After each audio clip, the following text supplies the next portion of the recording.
तर अंबादास दानवे यांनी भाजपमध्ये जाणार असल्याच्या चर्चांना पूर्णविराम दिला। मी शिवसेनेचा लढवय्या कार्यकर्ता आहे, गेली 30 वर्ष काम करतोय, मात्र माझ्या विरोधात खोट्या बातम्या पसरवल्या जात आहेत, कुठेही जाणार नाही असंही अंबादास दानवे यांनी स्पष्ट केलंय। तसंच माझे आणि चंद्रकांत खैरेंचे कोणतेही मतभेद नाहीयेत, दोघंही पक्षाचा जोरदार प्रचार करणार असल्याचं दानवेंनी सांगितलंय।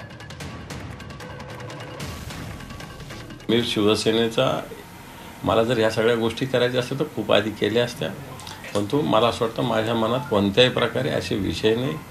ठीक आहे, निवडणुकीचा विषय आहे, उद्धवजी ठाकरे साहेबांनी पक्षाची यादी जाहीर केली, मी साहेबांच्या नेतृत्वाखाली काम करणार शिवसैनिक आहे, त्यामुळे अशा प्रकारे एखादं पद एखादी निवडणूक येणं आणि जाणं फार काही महत्त्वाचं असतं असं मी मानत नाही। त्यामुळे आपल्या सगळ्या बातम्या चूक ज्या ज्या चॅनलच्या आपल्या, मी सगळ्यांना बोलत नाही, ज्यांनी ज्या चॅनलने अशा बातम्या लावल्या ह्या चुकीच्या खोट्या माझी मानहानी करणार आहे।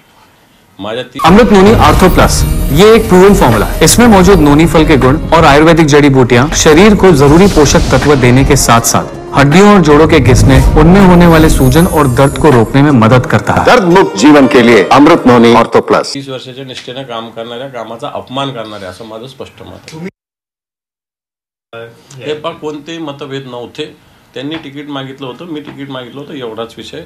तिकीट जर 2 जणांनी 3 जणांनी मागितलं म्हणजे मतभेद असतं नाही। खैरे साहेब आमच्या पक्षाचे ज्येष्ठ नेते, संभाजीनगर जिल्ह्याचे ते पालक आहे, आम्ही सगळे तरुण कार्यकर्त्यांना सांभाळण्याचं काम त्यांनी सातत्यानं केलेलं आहे आणि आजही आम्ही त्यांच्या नेतृत्वाखाली संभाजीनगरात काम करतो।